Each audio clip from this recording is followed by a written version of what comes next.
शंकु और गोला पर आधारित प्रश्न में आप सभी का स्वागत है। इस वीडियो में हम लोग देखने वाले हैं doctor KC Sinha mathematics class 10 exercise 13.2 question 2। तो चलिए देखते हैं क्वेश्चन क्या कहता है। क्वेश्चन कहता है लंबवृत्तीय शंकु के आकार का एक ठोस, शंकु के आकार का एक ठोस है, तो हम एक शंकु बना लेते हैं। शंकु के आकार का एक ठोस अर्धगोले पर अध्यारोपित है, अर्धगोले पर अध्यारोपित है अर्थात इसके नीचे एक अर्धगोला है, अर्धगोला है। फिर कहता है अर्धगोले की त्रिज्या 2.1 सेंटीमीटर है, तो हम लिखेंगे अर्धगोले की त्रिज्या, अर्धगोले की त्रिज्या।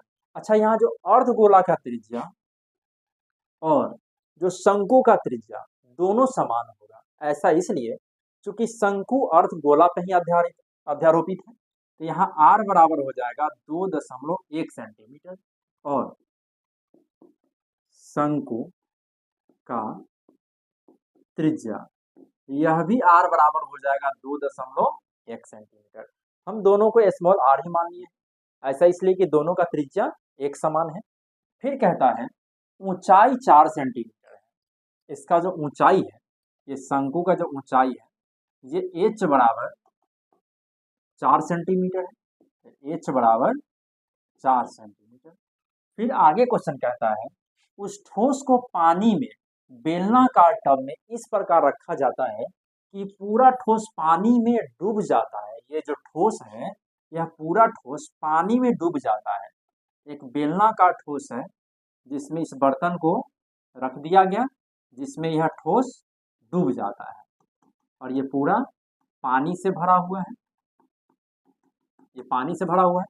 फिर क्वेश्चन कहता है बेलन की त्रिज्या 5 सेंटीमीटर है, ये जो बेलनाकार बर्तन है इसका ये त्रिज्या 5 सेंटीमीटर है, r बराबर 5 सेंटीमीटर। यहाँ हम लिखते हैं बेलन की त्रिज्या, इसको हम कैपिटल R मान लेंगे, जो 5 सेंटीमीटर है।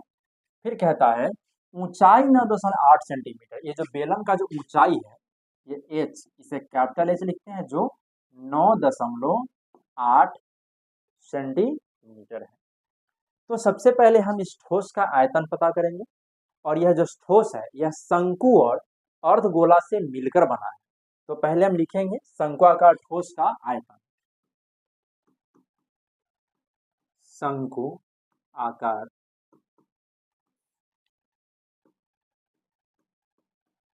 ठोस का आयतन, शंक्वाकार ठोस का आयतन बराबर, ये जो शंक्वाकार ठोस है यह शंकु और अर्धगोला से मिलकर बना है। तो शंकु का जो आयतन होता है वह 1/3 पाई r स्क्वायर h, ये शंकु के आयतन का फॉर्मूला होता है। यहाँ हम शंकु के त्रिज्या को भी स्मॉल r माने हैं, तो r हो गया, और इसका ऊंचाई हम h माने हैं स्मॉल h, तो यहाँ हम h लिखेंगे प्लस ये नीचे अर्धगोला है, तो अर्धगोला का जो आयतन हो जाएगा वो 2/3 पाई r²। यहाँ भी हम इसके भी त्रिज्या को स्मॉल r लेके चल रहे हैं, चूंकि दोनों का त्रिज्या समान है। तो अब यहाँ से हम देख रहे हैं 1/3 यहाँ भी, 1/3 यहाँ भी, पाई इसमें भी, पाई इसमें भी, r² यहाँ भी और r² इसमें भी है, तो जो दोनों में है उसको हम कॉमन कर लेते हैं। यहाँ से 1/3 पाई r² कॉमन हो जाएगा, तो मिलेगा h प्लस और एक r, सॉरी 2r बचेगा यहाँ से, h प्लस ये h और यहाँ से ये 2 और ये r। अभी हम मान रख देते हैं 1/3 गुना पाई का जो मान होता है वो 22/7 गुना r का जो मान है वो 2.1 है, तो यहाँ हम 2.1 गुना 2.1 लिखेंगे। क्योंकि यहाँ स्क्वायर है इसीलिए हम इसको 2 बार लिखेंगे। कोष्ट कर देते हैं h का जो मान है वो 4 है, तो यहाँ हम 4 लिखेंगे प्लस 2 गुने r का मान 2.1 है, तो हम 2.1 लिखकर इसको कोष्ट कर लेते हैं। अब यहाँ से दशमलव हटाएंगे तो 1 लिखेंगे, एक अंक है तो 1 0, यहाँ भी दशमलव हटाएंगे 1 लिखेंगे, एक अंक है तो 1 0। अब ये 7 3 21 3 हो जाएगा और फिर 3 से 3 कट जाएगा, तो अब यहाँ हमें मिल गया 22 गुना 21 बटा 10 दाएं का 100 हो जाएगा, गुना ये 4 प्लस 2 एकम 2 और 2 दूना 4, ये हमें मिला। तो अब हम इसे लिख सकते हैं 22 गुना 21 बटा 100 गुना ये 4 और 4 8 हो जाएगा, 8.2। यहाँ से भी जब इसको हम दशमलव को खत्म कर लेंगे तो हमें मिलेगा 1 और 1 अंक है तो 0। अब यहाँ हम 22 गुना 21 और गुना 82 इन तीनों को हम गुना कर लेते हैं। जब इन तीनों को हम गुना कर लेंगे तो हमें मिलेगा 37,884 बटा, और 100 में 10 से गुना कर लेंगे तो ये हमें मिल जाएगा 1000। अब यहाँ नीचे 3 अंक 3 जीरो है तो 1 2 3 क्या दशमलव दे देंगे, अर्थात यहाँ पे ये हो जाएगा 37.884 सेंटीमीटर क्यूब। ये हमें मिल गया इस ठोस का आयतन। ठोस का आयतन मिल गया, संघवाकार ठोस का आयतन।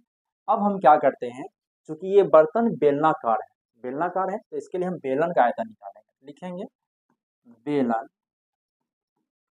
का आयतन, बेलन का आयतन ये पाई आर स्क्वायर एच होता है। बेलन का आयतन पाई आर स्क्वायर एच होता है। तो यहाँ पाई का मान 22/7 गुना आर का मान, यहाँ बेलन का जो त्रिज्या है वो 5 है तो यहाँ 5 लिखेंगे, गुना 5 गुना एच का जो मान है वो 9.8 है, 9.8। यहाँ से हम दशमलव खत्म कर देंगे तो हम मिलेगा 1 अंक है तो 1 जीरो। अब ये कट जाएगा, 7 से 14 सतें 98 हो जाएगा, और फिर ये 5 दूना 10 और फिर ये 7 दूना 14 कट गया। तो हमें मिलेगा 22 गुना 5 गुना 7, ये हमें मिल जाएगा 7 35 दूना 70 77 770 सेंटीमीटर क्यूब। ये हमें मिला बेलन का आयतन। तो हमें चाहिए टब में बचे शेष पानी का आयतन। तो लिखेंगे टब में बचे शेष पानी का आयतन बराबर, यह टब में पानी है 770 सेंटीमीटर क्यूब, और यहाँ जो बर्तन है ये सॉरी ठोस है इसमें 37.884 यही है। यहाँ दशमलव के बाद 3 अंक है तो यहाँ दशमलव दे करके हम यहाँ 3 जीरो दे देते हैं। अब इसको घटा लेंगे, 10 से 4 गया 6, 9 से 8 गया 1, 9 से 8 गया 1 दशमलव बचा, 9 से 7 गया 2, 6 से 3 गया 3 और ये 632.16 सेंटीमीटर क्यूब। ये हमारा आंसर हो गया। तो फ्रेंड्स यदि हमारा वीडियो पसंद आता है मेरे चैनल को लाइक करें, सब्सक्राइब करें, कमेंट करें, अपने दोस्तों से शेयर करना नहीं भूलेंगे। थैंक यू, धन्यवाद।